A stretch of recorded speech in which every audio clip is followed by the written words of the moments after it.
From Delaware's most award-winning radio news team, this is WDEL Video News. Among Delaware's top stories for Wednesday, February 28th, a longtime lawmaker becomes a lobbyist, local Chrysler workers are offered thousands to leave, and getting kids to think about being the boss. And now the details. The House Majority Leader makes a stunning exit from the General Assembly. Representative Wayne Smith says he's retiring as of March 12th to become the president and CEO of the Delaware Healthcare Association. Smith will now be lobbying his former colleagues, but he tells Delaware's Morning News, "Look, relationships are helpful. There's no doubt about that. But, I've immersed myself in a lot of issues at the state level regarding funding, financing. We have a lot of healthcare bills that have been debated and some made into law over the years I've served. So, I've got a good generalist knowledge of many of the issues that the Healthcare Association members are going to be facing, and I think I provide a good opportunity to interface with, government officials in the issues development process. Smith survived 9 elections representing Brandywine 100 voters, taking office in 1990 at the age of 27. Smith says the decision to leave the House was difficult, but his new job will allow him to spend more time with his wife and 4 children. He also says he will not run for governor in 2008, but he's not ruling out public office in the future. It could get easier for you to understand and take part in government business. WDEL's legislative correspondent Carl Konevsky explains. A group of lawmakers tasked with exploring ideas for opening state government chose the old courthouse in Newcastle as a backdrop, saying that's where the state's first constitution was written and the place where open government was born. State Representative Bob Valahura of Tallyville says he's sponsoring a bill allowing access to meetings previously closed to the public. It will apply to all committees of the General Assembly, to joint committees, the one I serve on, Joint Sunset Committee, and serve as chair. It will apply to the Joint Finance Committee, and will apply to the bond bill, the Capital Infrastructure Committee. Valahura says committee members could meet in closed executive sessions in certain situations, such as protecting the details of an ongoing criminal investigation and when discussing personnel matters, but adds the bill's intent is to help restore the public's trust. This legislation is long overdue and is one which will provide for the opening of these meetings and will allow the public to understand what will be open and what will be closed to the public. Reporting from Newcastle, I'm Carl Konevsky, 1150 AM, WDEL.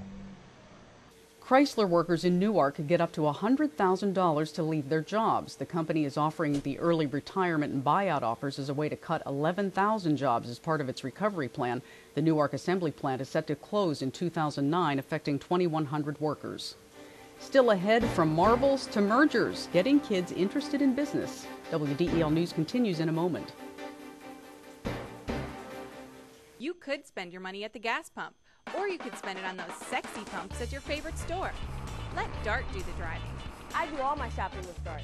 It's the most convenient way to shop the outlets, and it saves me money.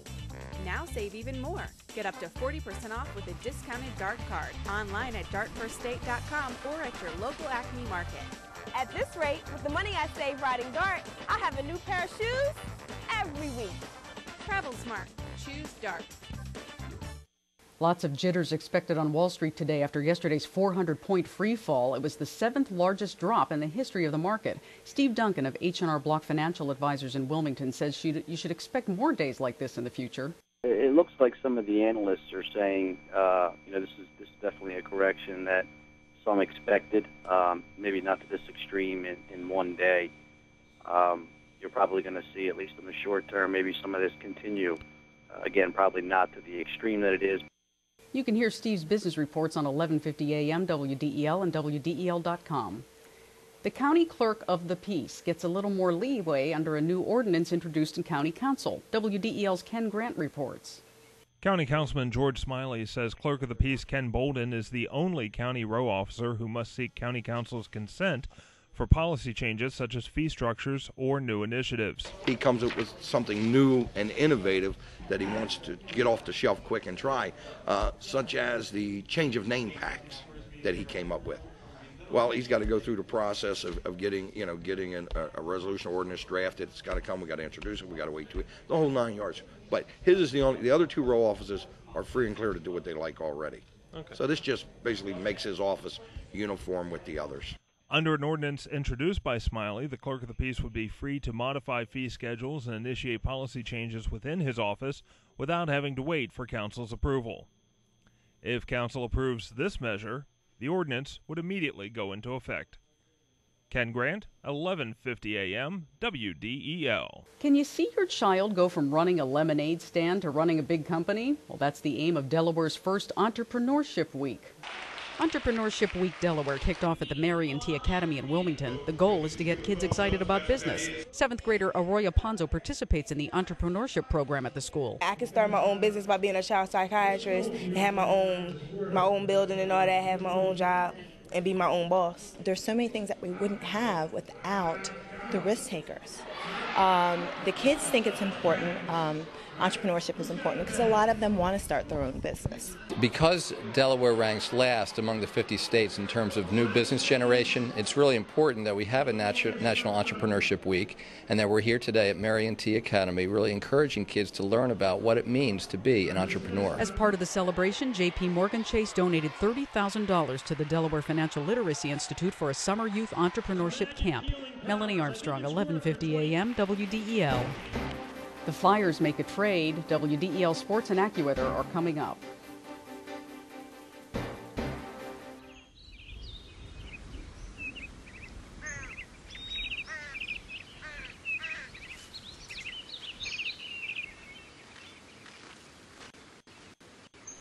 As you look for your college experience, make sure you look at Wilmington College, your key to success.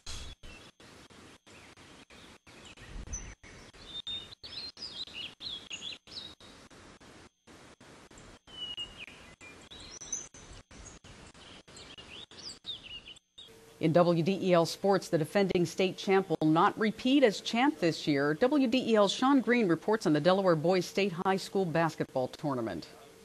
Christiana High School the site for the second round game between number 1 Christiana and number 17 Tatnall. The defending state champs off to a good early start. Here's Justin Perillo with 3 on the left wing, and the game was tied at 3. The Vikings would respond. Mike McCleary had his team's first 6 points. Here's a 3 on the right wing, and the Vikings led by 3. Then the team would start to take over. Here, Tim Steed the steal. He'd get it ahead to Bashan Stevenson for the acrobatic layup, and the Vikings were up by 5 at the half. Third quarter, more Vikings D. Tim Steed the steal. This time he jams it himself, and the Vikings led by 16 after 3. The Hornets would make a run. DJ Boney, who had just 4 first-half points, steps back and nails this 3. He finished with 20, and the lead was cut down to 9, but in the end, too much Vikings. Mike McCleary, this time he'd go coast to coast with the acrobatic shot and the foul, and the Vikings go on to the 71-53 win. Reporting from Christiana, I'm Sean Green, 1150 AM, WDEL Sports. Second seed Middletown knocked off St. Elizabeth 67-56. 7 of the top 8 seeds are alive in tonight's quarterfinals of the Girls State High School basketball tournament. 5 goals weren't enough for the Flyers last night. Trent Hunter's second goal of the night gave the New York Islanders the 6-5 overtime win. And the Flyers have picked up veteran goalie Martin Biron from the Buffalo Sabres in exchange for a second-round draft pick. The deal came just before the NHL's trading deadline. The Phillies get their first game action of the Grapefruit League tonight when they take on Florida State University. They'll take the opportunity to trot out last year's first-round draft pick, Kyle Drabeck. The 19-year-old right-hander was 1-3 in the rookie-level Gulf Coast League last season. He's the son of former Major League pitcher Doug Drabeck. Your WDEL Delaware AccuWeather forecast: sunshine and clouds today, the high 48. Partly cloudy tonight, the low 25 to 31. Tomorrow, sunshine followed by clouds, the high 46. Friday, periods of rain, then clouds will break for sunshine, the high 59. Get news updates throughout the day. Delaware's top stories at the top of the hour on 1150 AM WDEL or anytime right here at WDEL.com, including news video from Delaware and around the world from WDEL and the Associated Press. I'm Melanie Armstrong. Thanks for watching.